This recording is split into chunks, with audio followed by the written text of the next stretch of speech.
Naghahanap po ba kayo ng campsite na may magandang view, anumang oras at panahon? Yung magbibigay sa inyo ng konting kaba at excitement sa paakyat sa lugar na to? Si Mami hindi na humihinga yan. At kapag uminit naman ang panahon, meron kang maliliguan na unlimited spring water galing sa bundok. At habang ginagawa mo yon, nakatitig ka naman sa napakagandang view na hindi nakakasawa. At kung naghahanap ka pa naman ng ibang adventure, sa di kalayuan, meron kayong mapupuntahan dito, falls.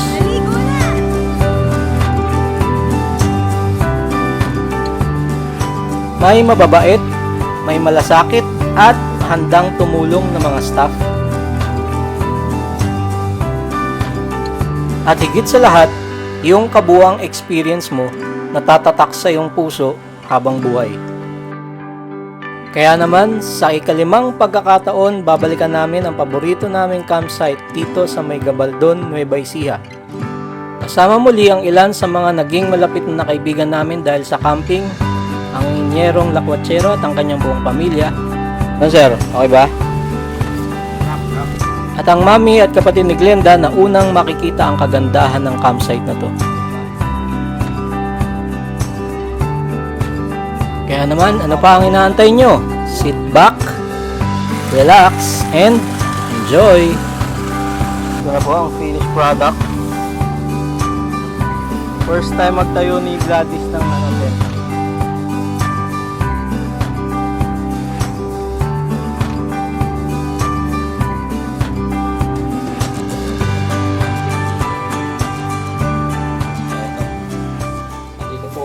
Sa Gimba. Ano ba yan? Kung kami ng dinagonga. Naghahanda kami ng Ito yung sauce niya. babaunin namin. Kamatis tsaka bagong. Yun, no? Tapos ayan, yung nakamarinate na liempo. Uy, liempo. Baked chicken. Yun. Nasa Ano yan, iihawin natin? Oo. Binagoongan. Yes.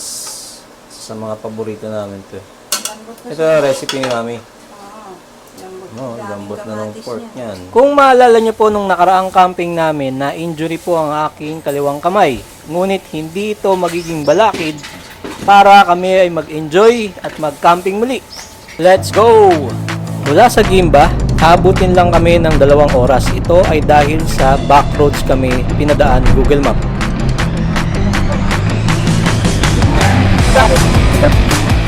Ang bagay kasi, nakaiwas kami sa mga traffic na bayan. Ngunit sa mga oras na to, hindi pa kami pwedeng dumiretso ng Uncle Mike's campsite kasi meron pa raw tao doon. Kaya dumaan muna kami dito sa may Calabasa Picnic River. At dito na rin kami makikita nila Sir Dong.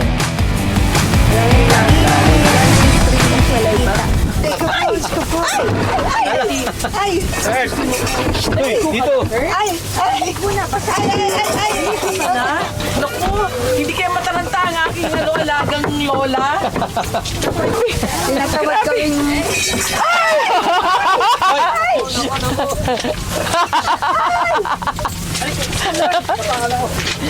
Mak, mag-discuss ka na naman. Kamay mo, Joseph. Ice coffee na siya. Sayang wala si Sir Ron. Oo nga, sayang. Akala ko sasama siya. May may training daw. Kurt. Sige na, tirahin nyo na. Yan o. Oh, kami. Habang kumakain kami. Favorite. Bigo. Bigo to, di ba? Bibing ka ng, tawag guys, ano ba, bibing ka ng ano eh, ng Kainta. kainta.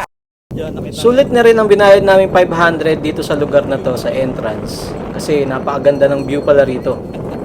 At hindi na rin nagpapigil ang aming alagang si Kurt na ma-experience ang lamig ng tubig dito sa ilog na to.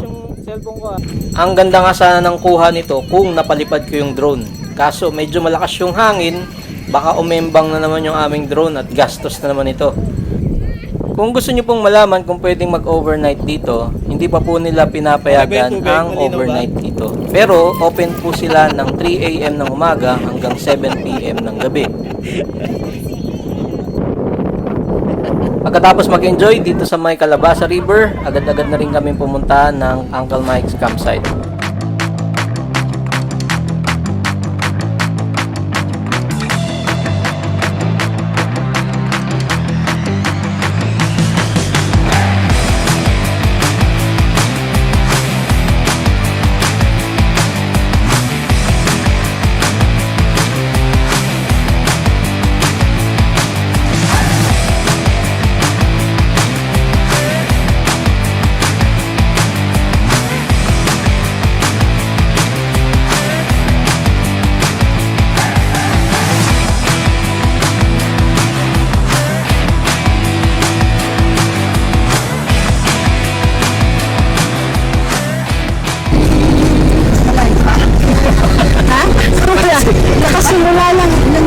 Wala pala ng train.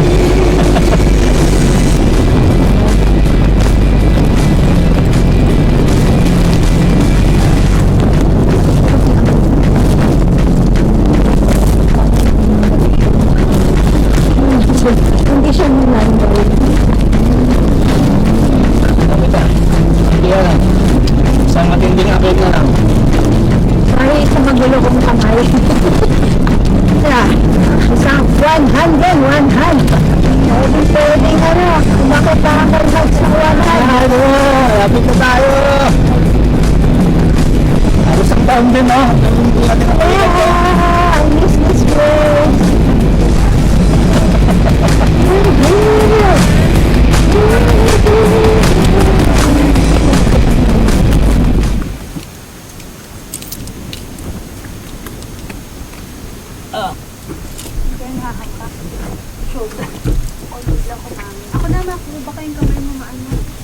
So, since I have a broken ring finger on my left hand, setting up will be a bit challenging.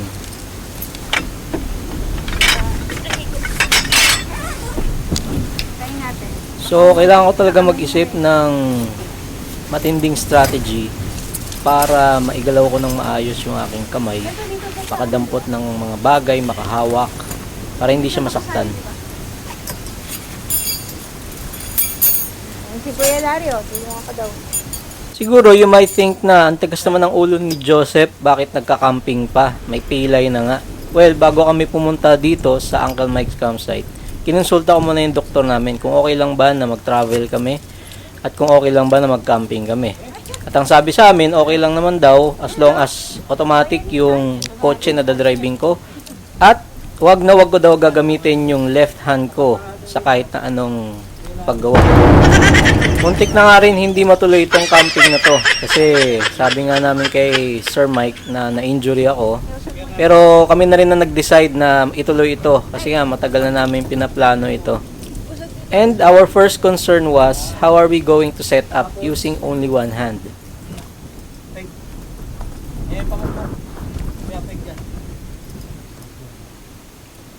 Wiwi lang, dyan na lang sa... Okay, sabi ko dun. Ngunit yun yung sinigurado sa amin ni Sir Mike na tutulungan daw niya kami kasama si Kuya Larry at ang kanyang mga anak sa pagsiset up ng aming mga gamit.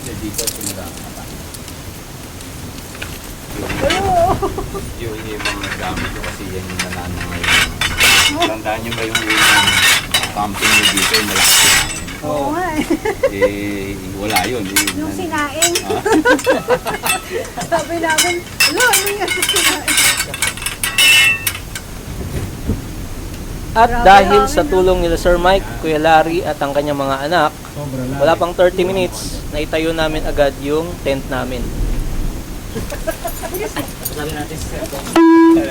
Ano na nyo ba dyan?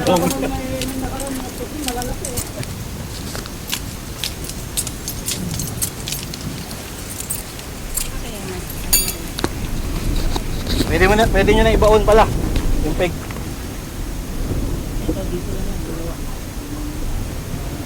Kaya naman kay Sir Mike at kay Kuya Larry at sa kanyang mga anak, maraming salamat po. Panis! Panis okay na, di ba?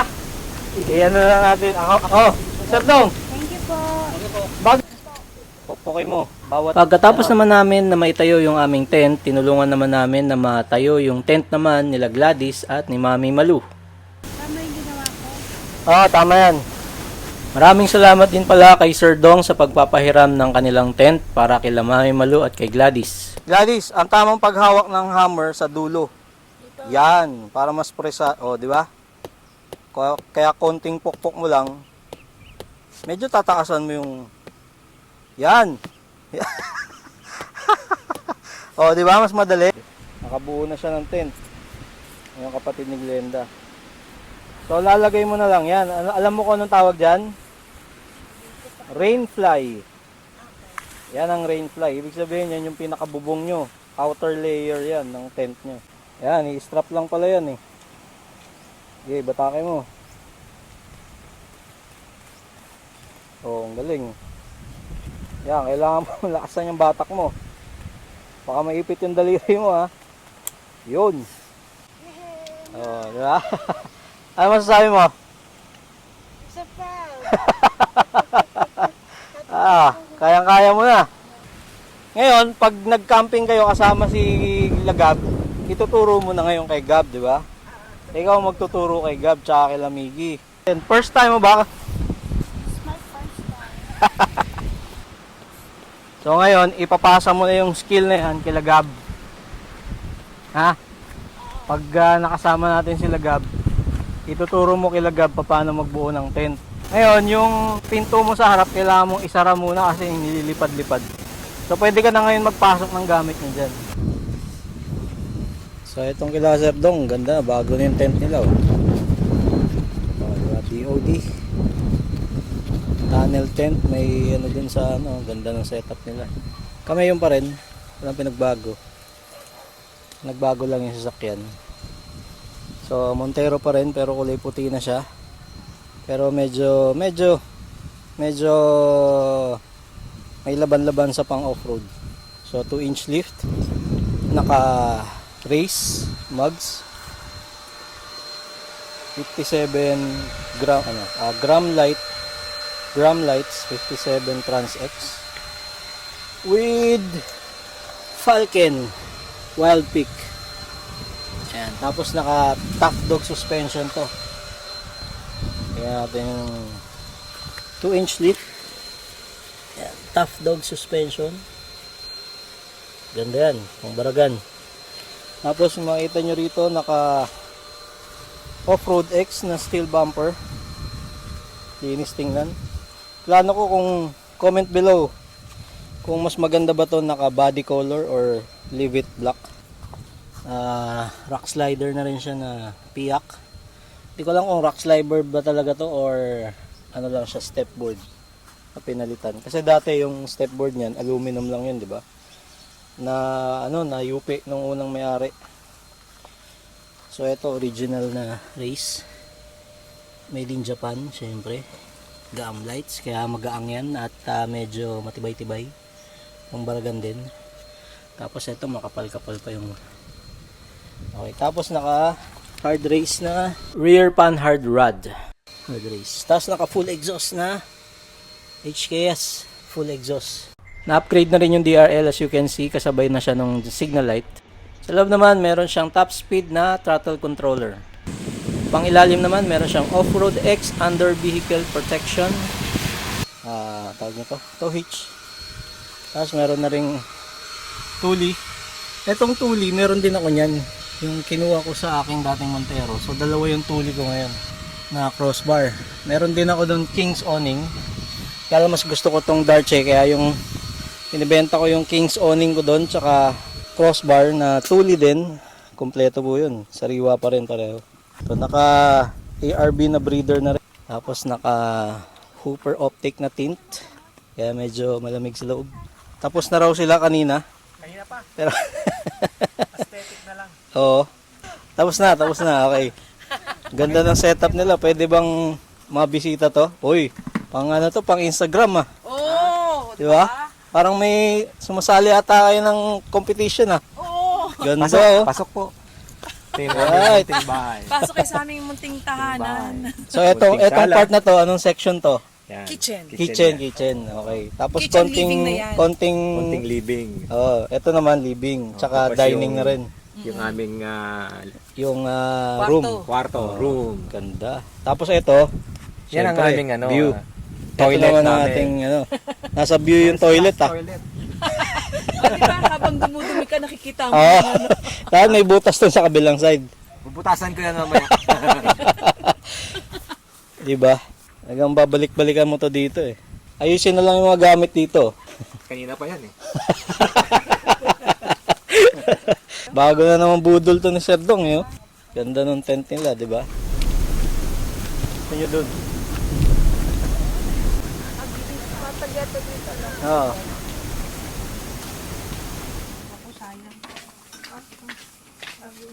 Preparing na po kami for dinner. Si Kurt mukhang malungkot ah. Ayan na oh. Sunset na, malapit na oh. Magka-alas 6 na po rito. Ayan. Ano ba ang dinner natin ngayon? Sinigang ata, ano mami? Sinigang ba? Ulo-ulo.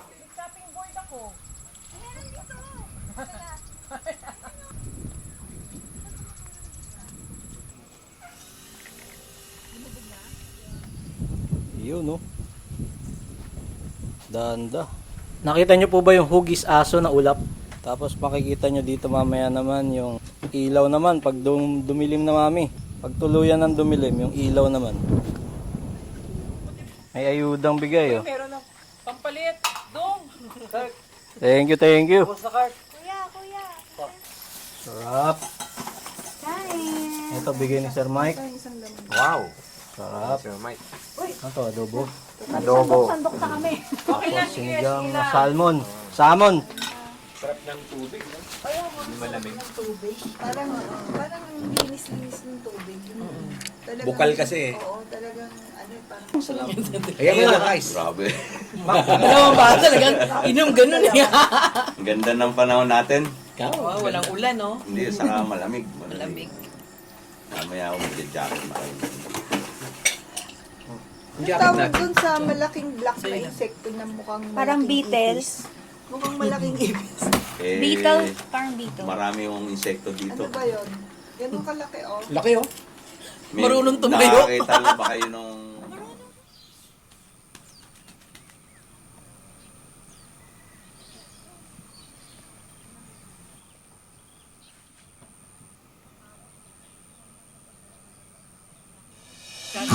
Okay lang yun. Oo nga. Pwede naman daw nila. Ate. Para naman may ulam. Kasi ang ganda ng skin niya. Ang payat niya, ang ganda ng skin. Parang pantalaga daw yung skin niya. Ewan ko na lang talaga kung ano pa ang mas gaganda rito. Habang kinakain mo ang iyong paboritong breakfast at nakatingin sa napakagandang view dito, ewan ko na lang talaga.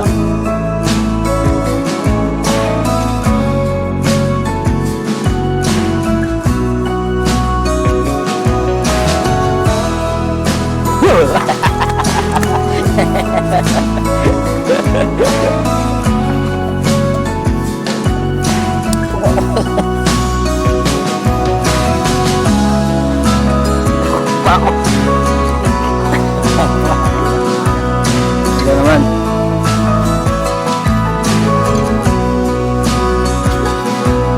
Yan ang ano nito eh. Yan ang routine nito. Araw-araw kailangan may massage.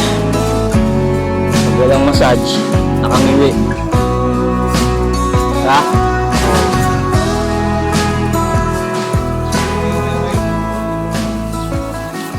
So makikita nyo po, magulo ang aming mesa rito.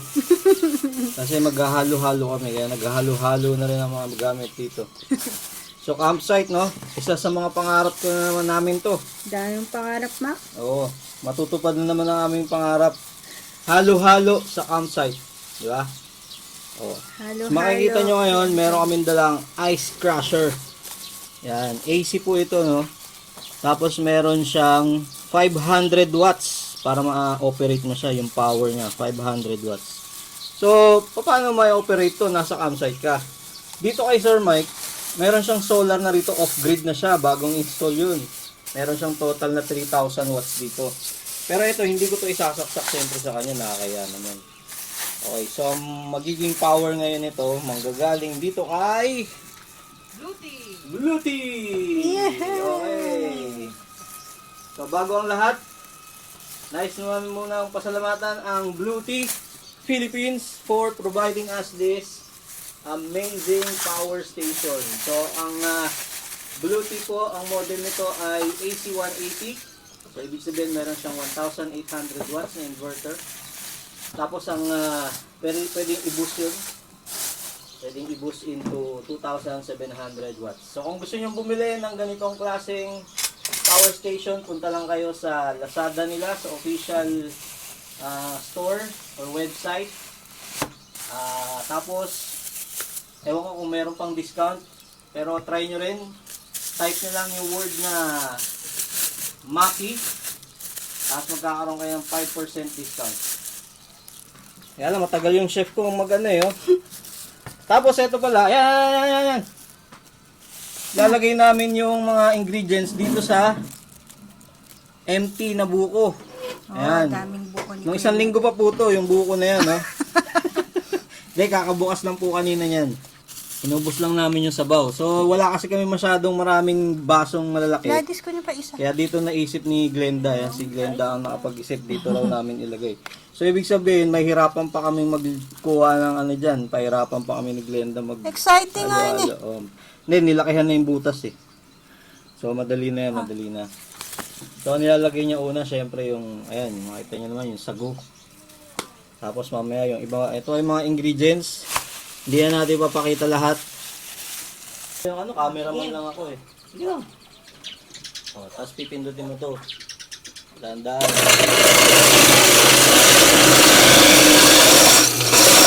Uy! Kurt, no, no, Crush yun. no, no, Kurt, no.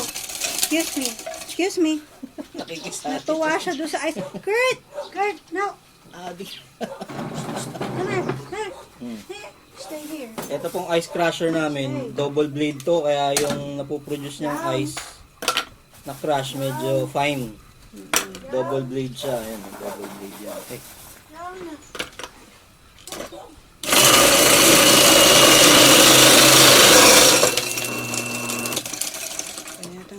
Mak, matik yan, pag inangat mo to, mag-off siya.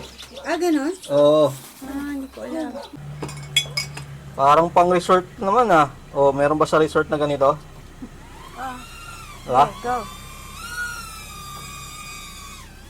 Ala! Ate, tumutulong. Yan mo po punas. Sige, bigyan mo kay mami, bilis. Kuna mo yun oh, Sir Dong. Yung pababa.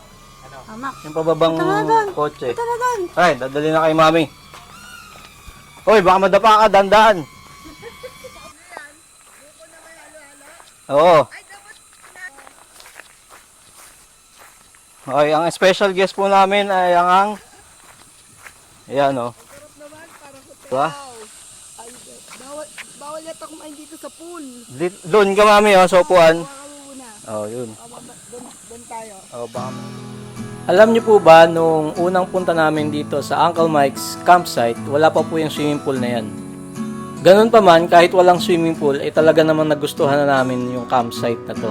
Dahil nga sobrang tahimik, ang ganda ng weather, at syempre yung napakagandang view nito umaga hanggang gabi. Kung hindi ka naman masatisfy sa swimming pool nila, meron silang malapit dito na falls. Na ito ay nilakad namin mula sa campsite pababa ng falls na yan. Hindi po kami sumakay ng sasakyan ha, nilakad po namin yan. Katulad dito sa video na to.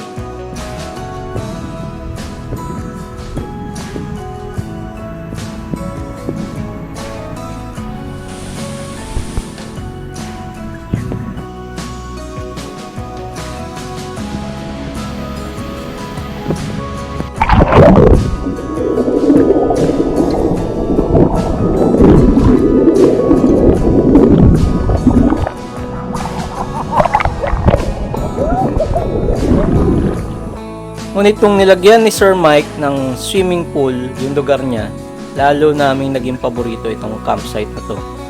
Lalong-lalo na ang alaga namin si Kurt.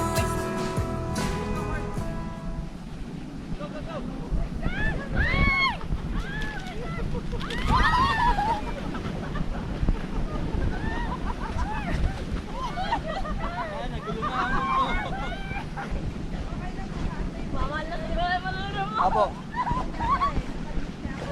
Meron yan. Yan. Wala namang ibang...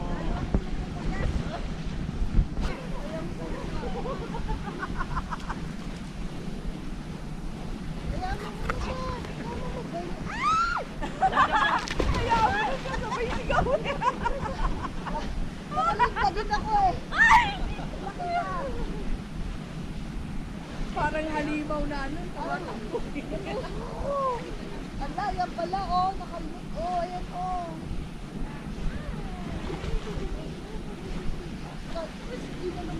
Ina lang.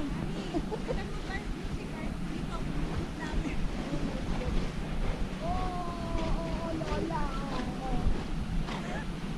Ang galing maglagay aso. Ikaw nga, sandali contest kayong dalawa. Dali, contest kayong dalawa. Gayahin mo, gayahin mo. Oh my God! Hindi ako nakabalot.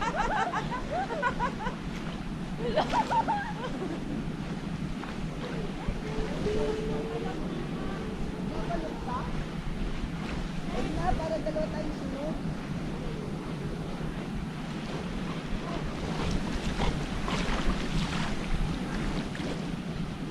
ka?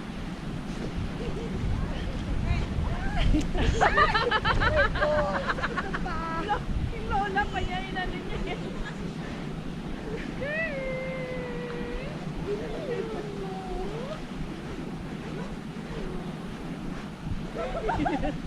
Hindi, paglangoy niya kasi ginagano niya eh.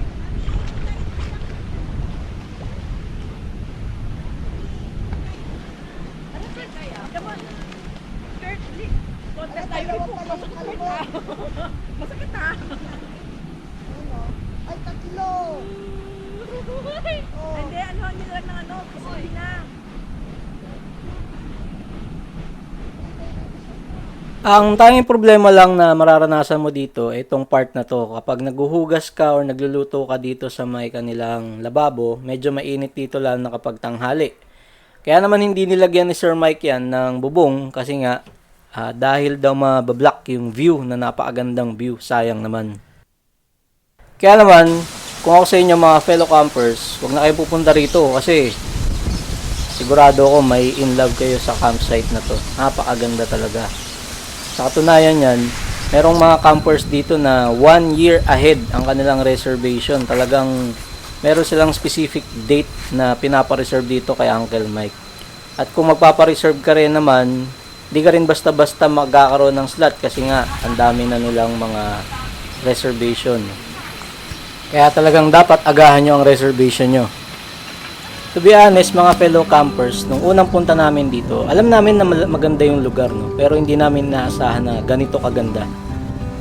Taga Nueva Ecija rin ako, pero never kong in-expect na meron palang ganitong mga bulubundukin dito sa aming bayan. Ang alam ko sa Nueva Ecija dati, flatland lang siya na puro palayan, mga ilog, pero meron din palang ganitong mga landscape katulad ng mga, yan, yung mga bundok. Dahil din sa lugar na to, nagkaroon kami ng mga bagong kaibigan na hanggang ngayon ay nakakasama namin at nai-enjoy itong napakagandang lugar na to. Katulad, syempre nila Sir Dong at ng kanyang buong pamilya at iba pa namin mga nakasama dito sa Uncle Mike's Campsite. At syempre, kay Sir Mike at sa kanyang buong staff for making sure na safe at maganda ang magiging experience ng mga guests niya dito. Round 2. Round 2 ulit ng halo-halo. May natira pa, kaya may natira pa rin ice. Tapos saktong-sakto sa weather, mainit. Alas 3 ng hapon, second day namin. Si Sir Dong, baligtad ang damit. Kanina. Ice na. Hindi ka na magpo-content yan. Ayaw na, ay. Game na.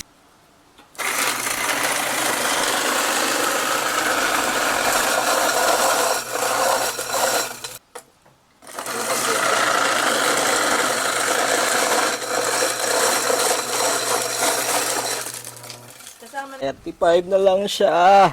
Kita nyo ba? Kaya pa yan. 35 watts. Ay, 35%. So, merong nag-charge na GoPro tsaka cellphone.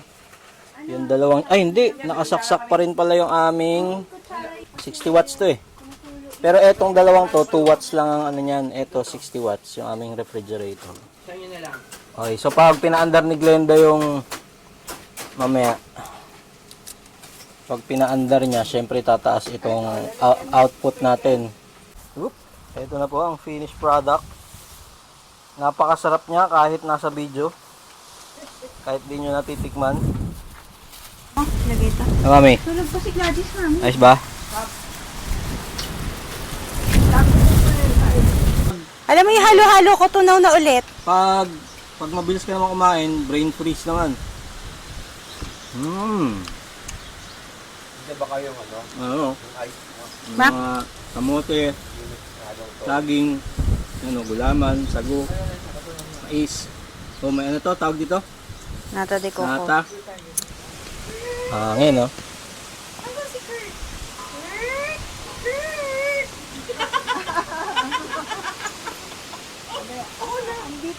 Ayan, puro laway na ako. Baga na agad. Ayan. Okay.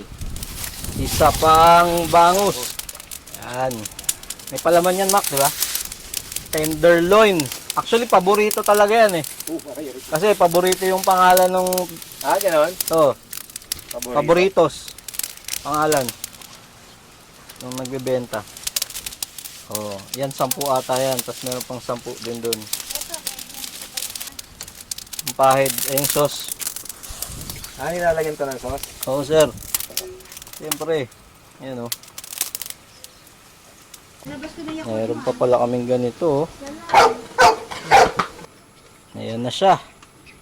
Malapit na magpaalam ang April 29, 2025.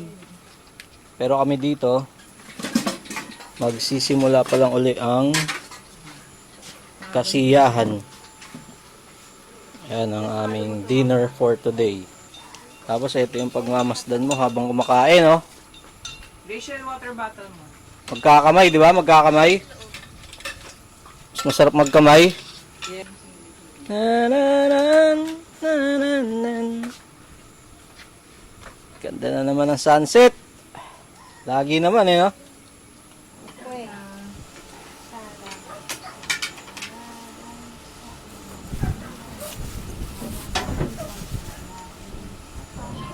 Nakas namin.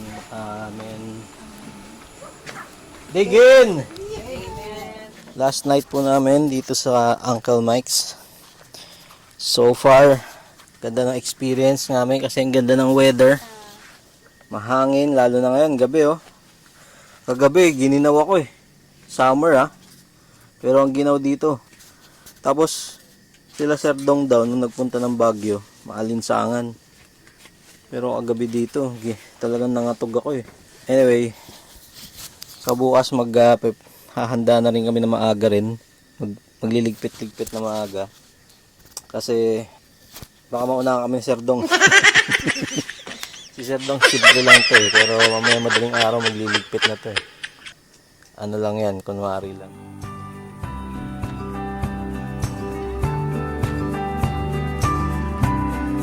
Kaya naman kung hindi pa kayo nakakapunta sa campsite na to, hindi pa kumpleto ang inyong kwento.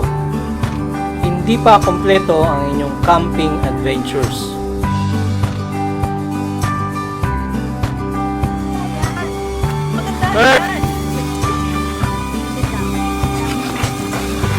Yan ka na naman, nakatalikod ka na naman sa amin.